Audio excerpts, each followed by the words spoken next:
I want to make it very clear in the beginning, I'm not anti-government. I don't believe in terrorism. And I want to make it especially clear that there are a lot of good people in the FBI and the CIA, naval intelligence, army intelligence, military intelligence, NSA. Unfortunately, there are a few key people in key positions who have made a difference, a big difference, in what's happening in America today. So, looking back, my personal experiences, I retired from the FBI March 1979. At that time, I was in charge of the FBI Los Angeles Division. I had more than 700 personnel under my command. The Attorney General of the United States, Griffin Bell, asked me after I retired if I'd coordinate security for the Pan American Games. I did. I was a consultant in the 1984 Los Angeles Olympics. I was a consultant for former Governor Jerry Brown, California Narcotic Authority. So I do have credentials. My first major, and credibility, believe me. Now, if you read the internet, you may not think so, because there are some heavy-duty FBI informants out there like Stu Webb and Barbara Hartwell, who are MKUltra mind control victims, CIA mind control victims, who are making all kinds of disparaging remarks about me. But I don't want to deal with those people, because if you read their material, you'll see that it's designed to discredit people like me, former State Senator John DeCamp, and other leaders who are trying our best to expose what's happening in America today, and actually around the world. Let's go back to 1776, May the 1st. Adam Weishaupt was commissioned by the Rothschild family to set up the goals to control and take over the world with a one world government. Adam Weishaupt came up with 25 goals. Among these goals were control the press, corrupt the youth through sex and drugs, elect our own people meaning the Illuminati, to key positions in all levels of the government, city, county, state, and federal.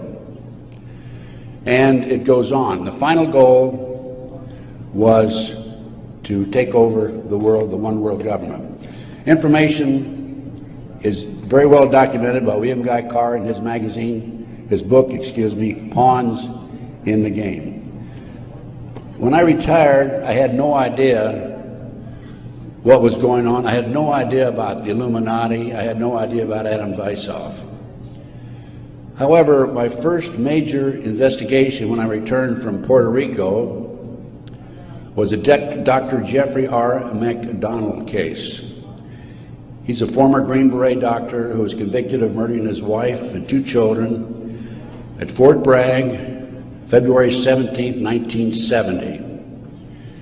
He'd been tried and convicted and sentenced to 3 consecutive life sentences. I was asked by the defense team to investigate the case because they claimed that Dr. McDonald was innocent. I said I would, but if I learned that he murdered his wife and 2 children, I would discontinue my investigation, no longer become involved. I want you to know I'm still working for Dr. McDonald. He is an innocent man. Now, once I became involved in the case, I had to read everything, and I learned that evidence was lost, evidence was stolen, evidence was altered. An FBI agent, Paul Stombaugh, lied before the grand jury. And most important of all, Colette, the wife, had skin where she had fought off the assailants under her fingernails. That skin was handed over to William F. Ivory, the chief investigator for the Army, and it has disappeared. 10 months into the case, October 25, 1980, I through a series of circumstances, I don't have time to go into the details now, obtained a signed confession from one Helena Stokely. I had 3 sessions with her, 10 days each, total of 30 days. Helena told me that Dr. McDonald did not commit those crimes, that they were committed by her satanic cult group. And I said to myself, what's this all about? I don't know anything about Satanism. I read about it in the Bible, of course, and that's about it. But as I delved into the case, I learned that drugs from Southeast Asia were being flown into the United States to various military bases in plastic bags in the bodies of the dead GIs.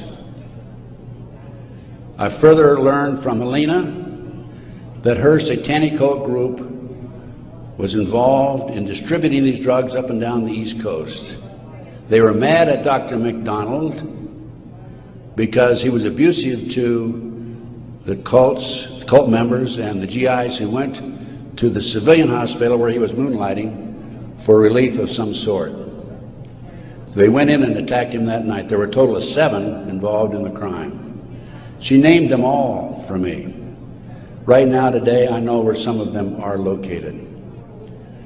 But to further check and document this, I went to the UCLA library, and I found out, in fact, in the Time magazine, January 1, 1973, there was an article about bringing drugs in plastic bags in the body cavities of dead GIs. There was no question in my mind Helena was telling the truth.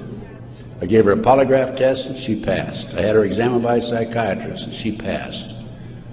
And as a matter of fact, the government themselves had given her a polygraph examination early in their investigation before I entered the case. And Byzantine, the Army polygraph operator, said that she thought that she was telling the truth. She thought she was there that night. Now, the most recent series of events in the McDonald case. Now, I'm telling you a little bit about the McDonald case because that's what woke me up as to what was going on. It was after that I started researching and went back and found out about the Illuminati. Illuminati/Satanism. It was after that I learned considerable more about what was going on.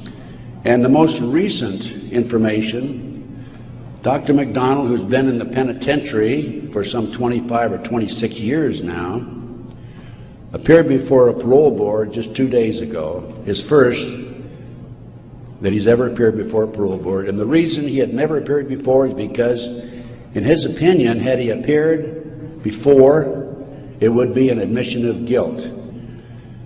And of course, if you read the papers in the last 2 days, his parole was turned down, and the parole board made him eligible for another hearing in 15 years.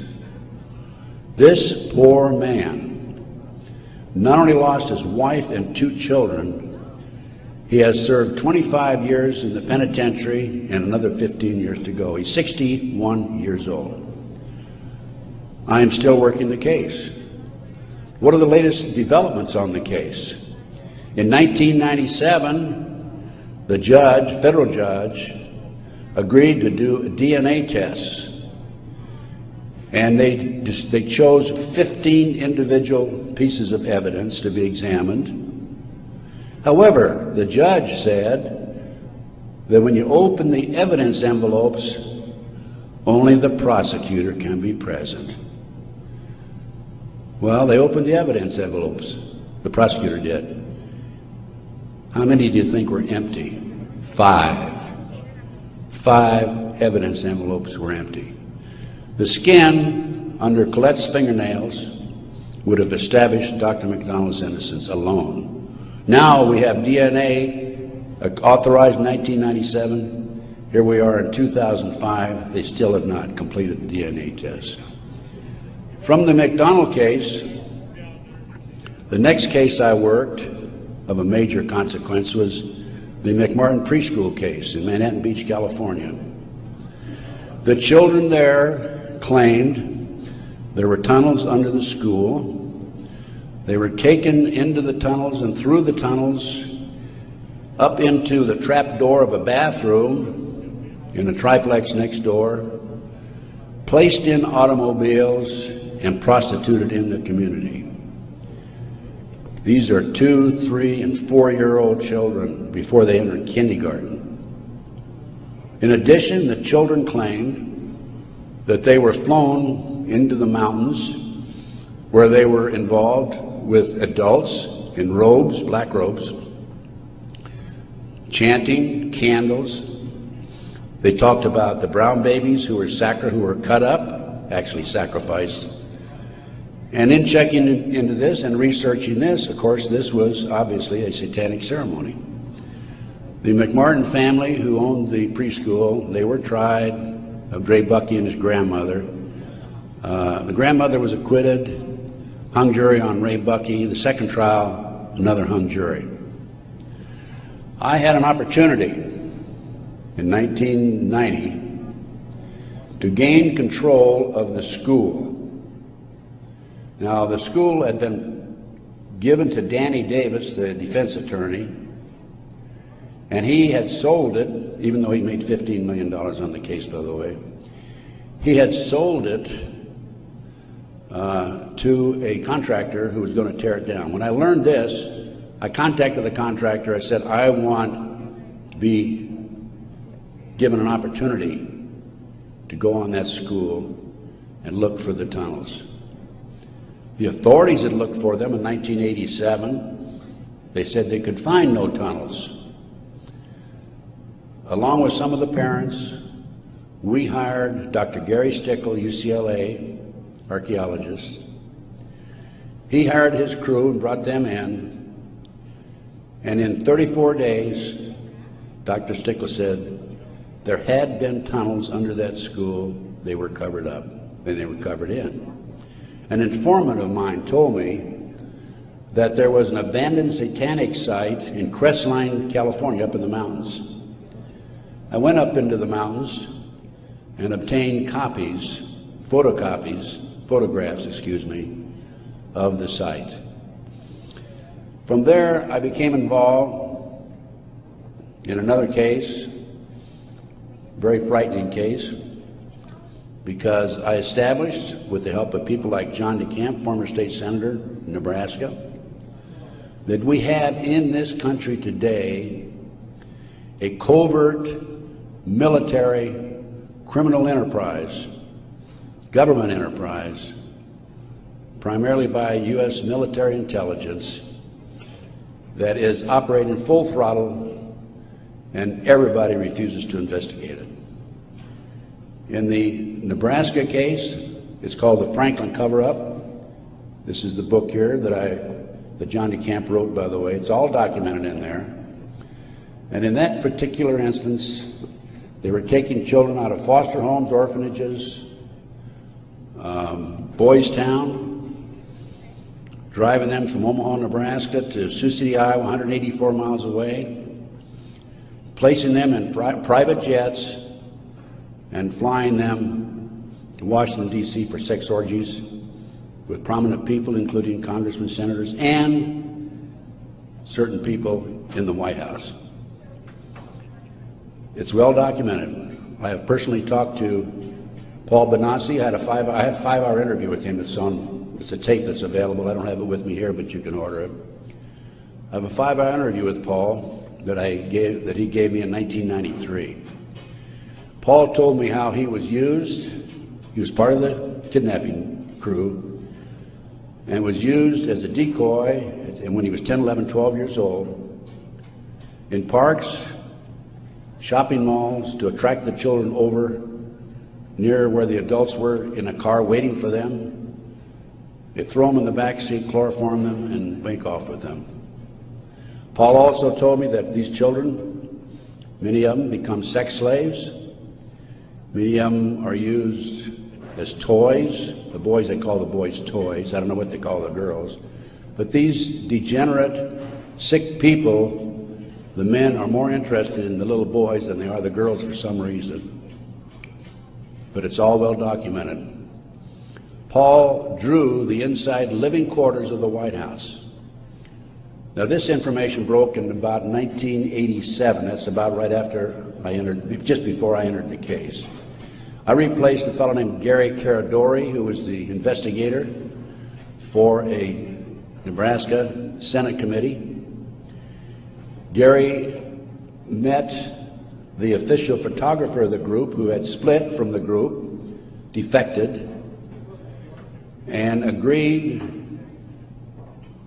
to take the pictures that this official photographer gave him, and they met in Chicago, agreed to take the pictures back to the committee. He flew out of Chicago in his private plane, a short distance out of Chicago. The plane exploded in midair, and his briefcase has never been found. He and his 11-year-old boy died. His briefcase has never been found. The rear seat of the airplane has never been found. I had made every attempt possible to obtain possession of or control of that plane, because I wanted to examine it for bomb chemicals, particularly the back seat. It's no longer available. Nobody knows what happened to it. Gary Caradori was a civilian, yet it was taken to a military base for examination. A deputy sheriff was the first one on the scene. He saw the pictures. He started picking up the pictures. An FBI agent came along, took the pictures away from him, told him to keep his mouth shut.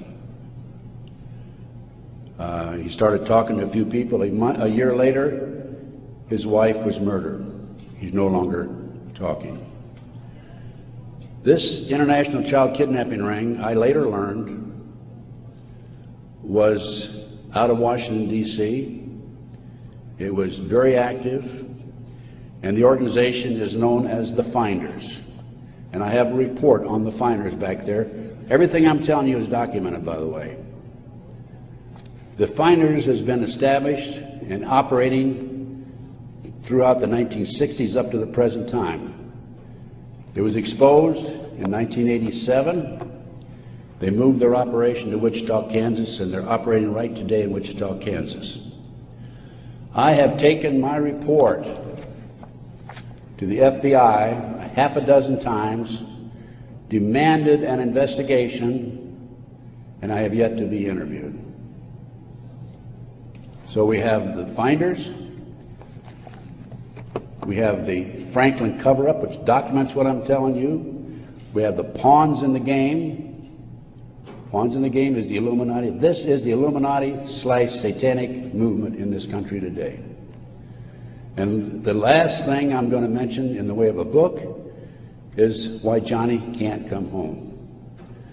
Johnny Gosch was, September the 5th, 1982, a newspaper boy on a Sunday, and he was about to deliver his newspapers in West Des Moines, Iowa.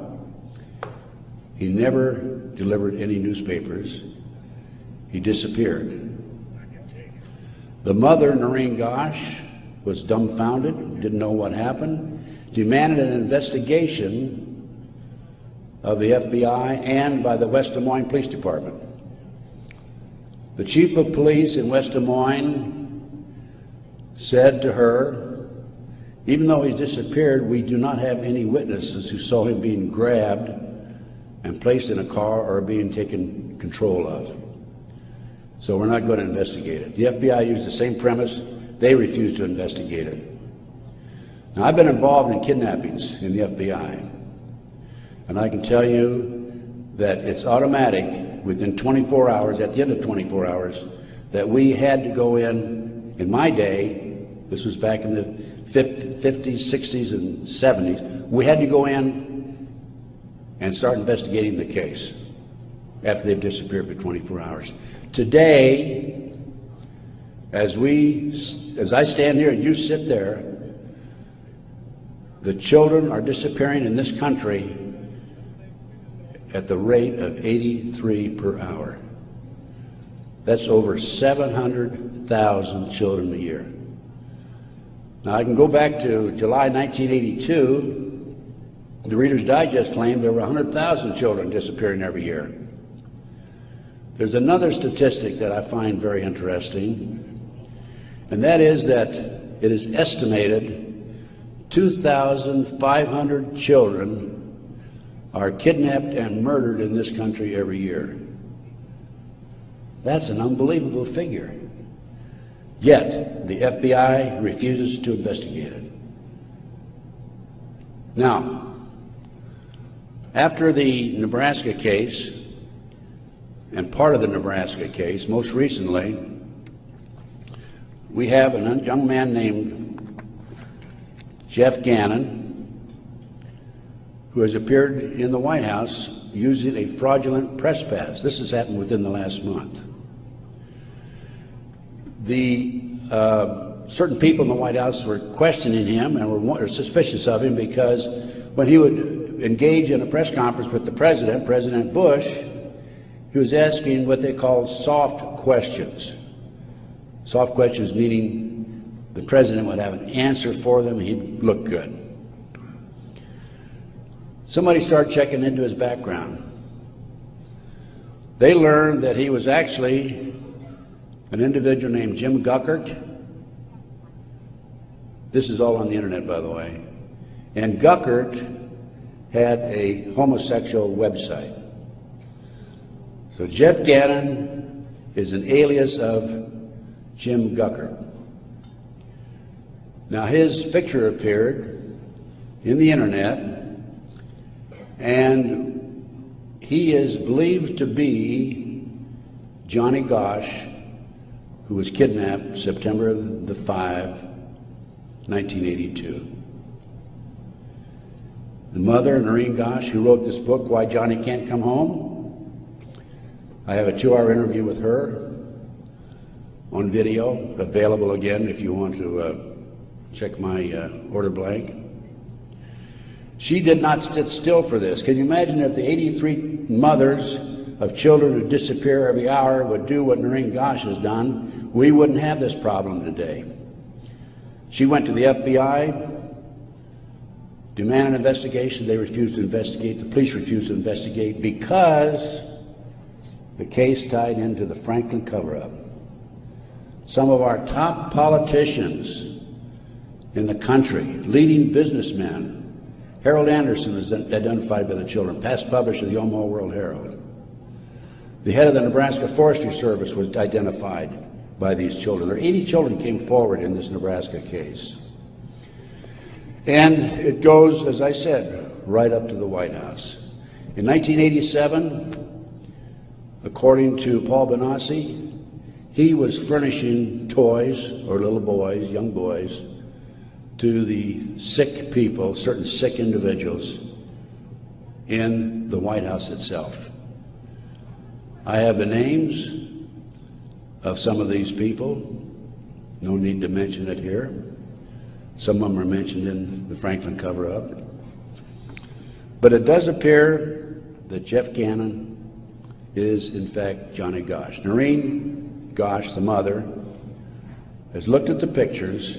She believes it's Johnny Gosch because he has a scar on his right cheek about the size of a nickel. It's white.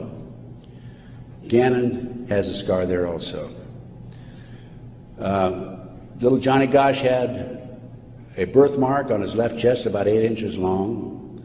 From looking at pictures of Jeff Gannon on the internet, it appears that he had a birthmark at one time, and there's been an attempt to erase it. I personally talked to one of the youngsters who was involved in this network. I've talked to several of them. And he assures me that Jeff Gannon is, in fact, Johnny Gosch. Well, how did Johnny Gosch get from West Des Moines, Iowa, 12 years old, all the way with a phony press pass into the White House as of a few weeks ago? Well, what happened to Johnny is that he was transported from West Des Moines, Iowa to Sioux City. He was placed on a farm for 3 weeks, sexually molested. He was taken to the mountains in Colorado, placed in a cage in a house of some sort, or a cabin. And then later, he was used as a sex slave. A sex slave. They didn't kill him, they didn't sacrifice him, although a number of these kids are sacrificed in satanic ceremonies. Now, he escaped with another young man. They stole a car. And in 1997, Johnny knocked on his mother's door at 2:30 in the morning, Noreen Gosh, and said he wanted to talk to her. He was there with another young boy.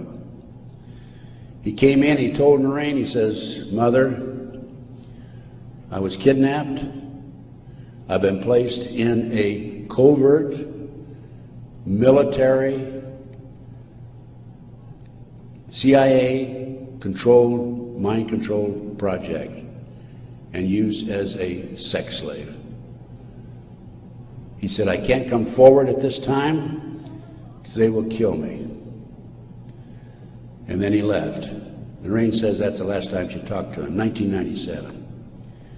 Now, several years after that, a girl named Burns, who was a producer for 2020, decided to do a story on the Johnny Gosch kidnapping and the Nebraska case. And she interviewed me. In fact, I spent 5 days with her, gave her the benefit of all my research, which is available to you folks also. And then she got a lead that Johnny was hiding out on an Indian reservation in northern Minnesota. She went there and flushed him out, and he basically went into hiding, and now he shows up at the White House. He was a mind control victim. If you don't know anything about MKUltra mind control program, it came into this country through the German scientists after World War II. They were involved with the Nazis during the war and prior to World War II in developing robots and individuals to be used on command for anything that they wished, including assassinations and other nefarious activity. The MKUltra program, CIA mind control program, was investigated by Congress in 1987. Congress said, CIA, you got to quit doing that. You're bad boys. And they said, we will quit. Don't kid yourself. It's very active today. There are people like Barbara Hartwell out there who are mind control victims. She's another one who's been bashing me. I must be doing a pretty good job because I wouldn't have these people criticizing me on the internet like they do. And of course, it doesn't bother me in the least. But going back to the Nebraska case and MKUltra, a lot of this training took place at Offutt Air Force Base in Omaha, Nebraska, which was Strategic Air Command headquarters. And the MKUltra program has been very actively administered, not only at Offutt Air Force Base, at Fort Bragg, North Carolina, the place where Dr. McDonald's family was slaughtered in 1970. Now, the Nebraska case, I don't want to leave that without telling you that in the early 1990s, Yorkshire TV came to the United States with a camera crew for 7 months to do a documentary on it. They went back to England, produced the documentary, and they brought it over into the United States. It was listed in the TV Guide to be aired on May the 3rd, 1994. When certain members of Congress found out about it, they threatened the cable industry with restrictive legislation. Somebody anonymously bought up the rights to the videotape or the documentary and ordered all copies destroyed. I just happen to have a bootleg copy of that documentary, and it is available. It never has been shown publicly in the United States, and I doubt if it ever will be shown publicly. But as I said, it is available to you. Now, that's not the end of the story for me, because I am continuously probing, continuously working, continuously talking to various sources and putting it on paper and documenting and getting the word out. This is the direction that we have to go. Americans, for the most part, are oblivious to what's really going on behind the scenes. One of the things that, in addition to the McDonald case, that got me thinking was the Jack Kennedy assassination. So I checked into that. And by the way, I used to be in charge of the FBI in Dallas, and also I was in charge in Los Angeles after Dallas. So in checking into the Jack Kennedy assassination, I learned, no question about it, that it was a joint hit by the CIA and the Chicago mob. Sam Giancana, head of the La Cosa Nostra in Chicago, 3 days before he was to testify before Congress, was shot and killed, murdered. This encouraged me to do some more checking into some of these national terrorist acts that have taken place and other cover-ups in the United States.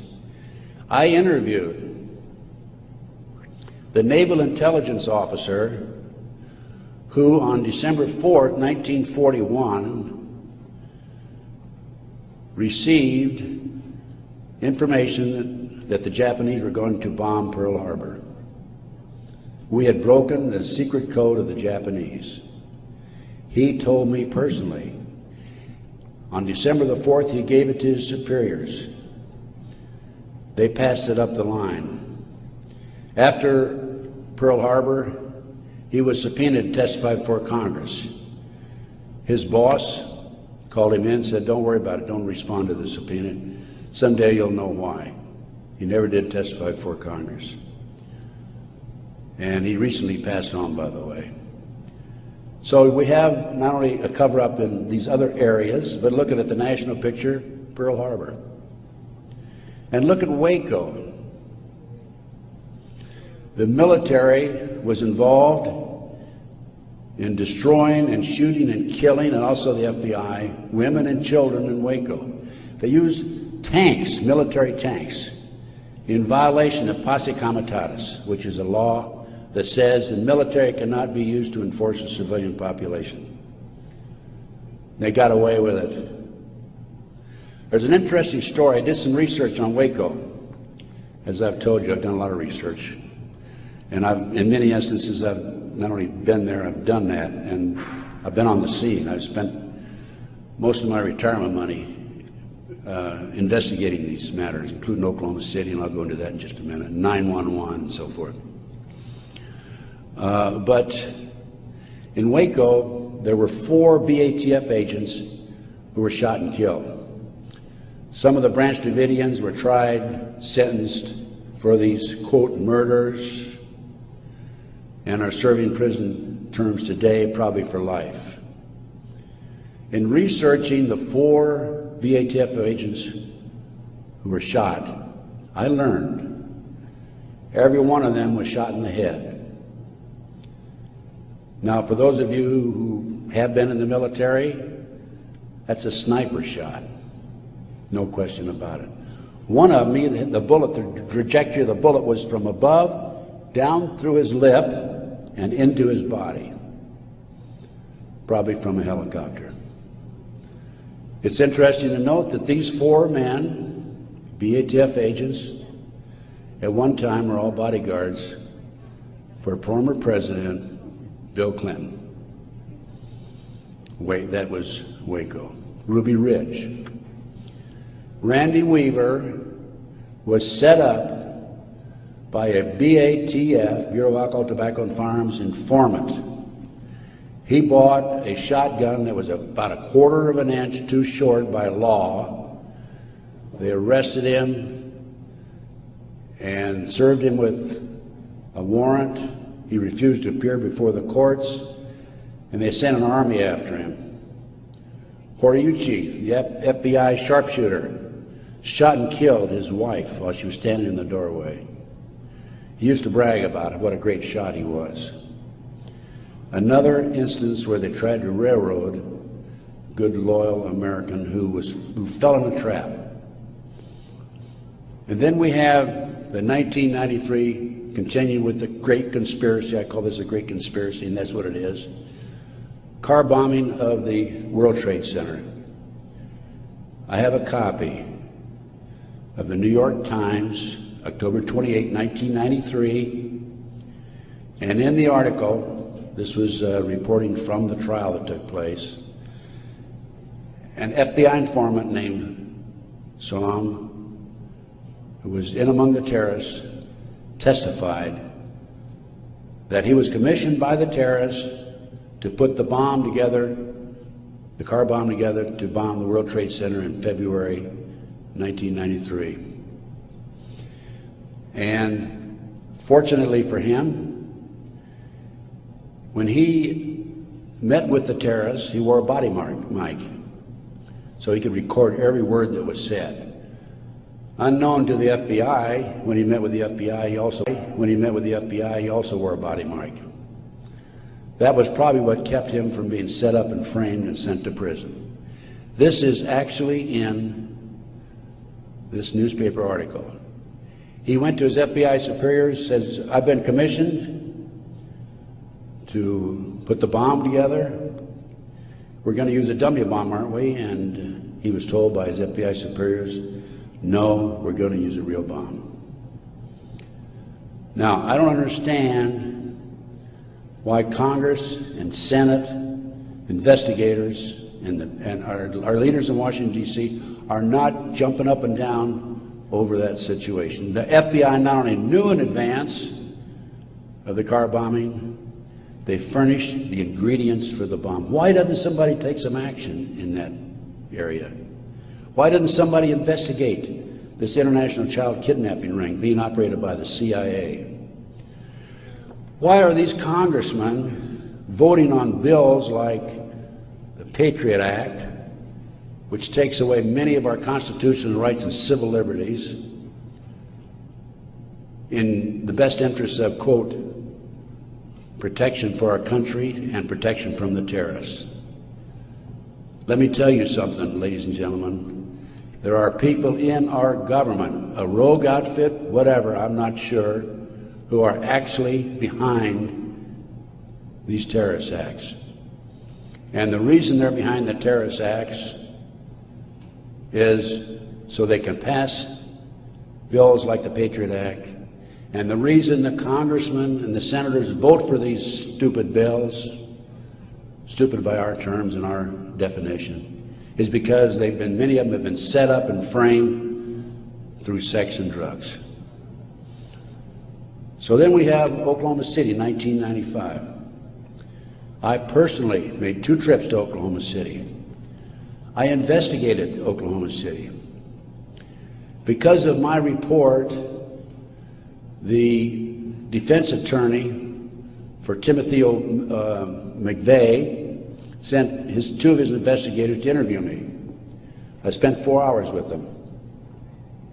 Actually, I got a lot of information out of them. For example, they told me that they were allowed to tour the remains of the Murrah building in Oklahoma City in the presence of a U.S. Marshal, but they were not allowed under any circumstances to take soil samples or to pick up any evidence for examination.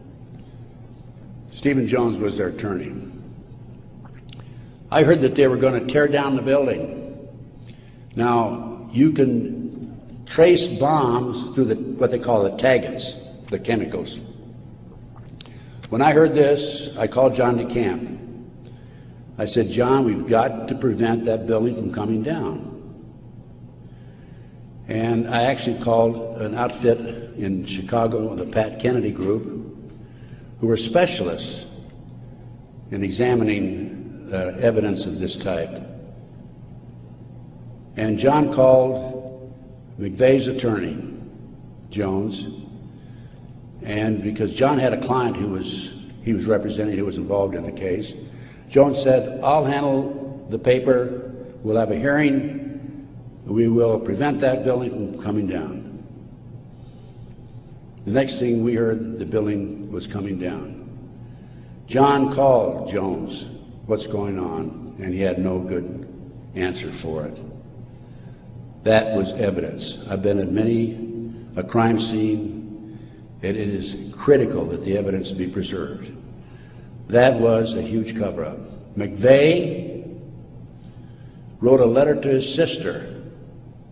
McVeigh was in Special Forces. The government says, military says, oh no, he flunked out. He didn't flunk out. He was recruited out of Special Forces, according to him, a letter he wrote to his sister, to be trained to be a CIA assassin and also to work for the CIA international drug operation. McVeigh was, in my opinion, an MK-Ultra mind control victim. In Fireman's Magazine, it was written by the editor of Fireman's Magazine. The information was obtained from the Oklahoma City Fire Department. And in that article, again, that's in my report, in that article, it states that 4 unexploded devices were taken out of the building. When people were in the building after the bombing, dying, they discontinued the rescue efforts for some 5 hours while they carried out a bunch of government files, men in blue suits of some sort, sweatsuits. So what I'm telling you is Oklahoma City was perpetrated by certainly people other than McVeigh and Nichols. I had an inside investigator in Oklahoma City tell me that there were at least 11 other individuals involved in Oklahoma City. Okay, that brings us up. We've gone through Pearl Harbor, Waco, Ruby Ridge, car bombing 93, Oklahoma City 95. That brings us up to 9/11. As I said, Michael's in prison. I'm his, quote, investigator of record, which means I'm like an attorney. I should have access to him on a regular basis. I represent this man. For a year prior to 9/11, actually a year and a half, I tried to get in and see Michael. He was in prison in northern Pennsylvania. I was in the Philadelphia area. The Bureau of Prisons would not allow me to see him. I finally was able to talk to Michael in January 2003. I flew to the East Coast, spent 3 days with him. Michael told me that he had developed information from among his contacts in advance of 9/11 that they were going involved in using missiles, airplane missiles, and they were going involved in skyjackings. They were training Arab terrorists, and also he knew the identity of the person in the United States, an Arab who lived in Paterson, New Jersey, who was the leader of terrorist activity by the Arabs in this country. Now, Michael had this information because, you're saying, how could Michael develop this information being in prison? Because I met with Osama bin Laden, along with Michael, along with the State Department representative in the spring of 1986. At that time, I was contacted by a former top Ronnie Reagan official who said, can we help the Afghan rebels? They were our friends then.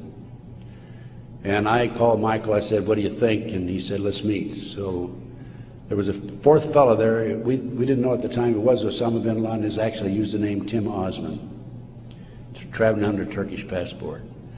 But because of Michael, I passed the ball to him. I just arranged for the meeting and went on. But Michael traveled all over the world putting this package together to furnish the Afghan rebels with the surface-to-air missiles that defeated the Soviets, really shot down their helicopters. As a result of this, Michael developed sources inside the Arab world. And that's how Michael knew in advance about 9/11. Michael told the FBI on March the 20th, 2001, about this plan to use skyjack airplanes and use them as missiles. He also furnished to the FBI one of his sources, one of his confidential sources inside the Arab group. The FBI interviewed him, threatened him with prosecution, and deported him. That man, along with his family, have disappeared. We think that they're dead. The FBI refused, absolutely refused to look into this situation. More shocking is that Michael had the names of the people who were obtaining the false names of the people, the Arabs who were obtaining false passports. Had their names. He had the source who could furnish him that information. He told FBI agent Keith Kutry, March 20th, 2001, excuse me. He told Kutry, he says, I'll give you these names, the name of this person who is coordinating the whole project for the Arabs, providing I be given immunity and he be given immunity.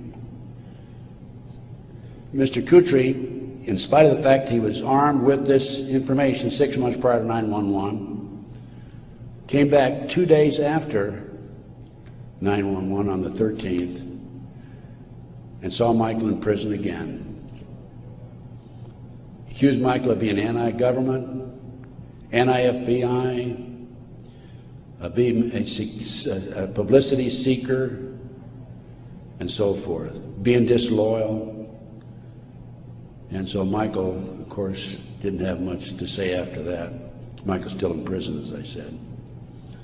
But we had this information, the FBI had this information, did nothing with it.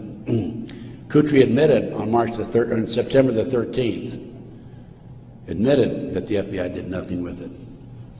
But I feel compelled, as a former FBI agent, I had all this training, and I feel compelled to do everything I can to educate as many fellow Americans as I can as to what's going on behind the scenes. We have been operated and orchestrated primarily by U.S. military intelligence, covert criminal enterprise involving the FBI and the CIA, active in this country today. It's being covered up right from the beginning. They're using FBI informants to set up and frame people. By the way, they tried to frame me on a drug deal back in 1984. It didn't work. The FBI not only tried to set me up on a drug deal, I've also been the victim of 4 separate investigations. They tried to set me up on a fraud case in Dallas. And most recently, very frankly, I've been under surveillance, heavy surveillance. I've had illegal entries into my car, into my apartment. There's been attempts to gas me within the last month, and I was able to anticipate it and avoid it. But they don't want people like me out telling the truth. And that's what I'm doing, and I will not stop. I will continue to do so in the future.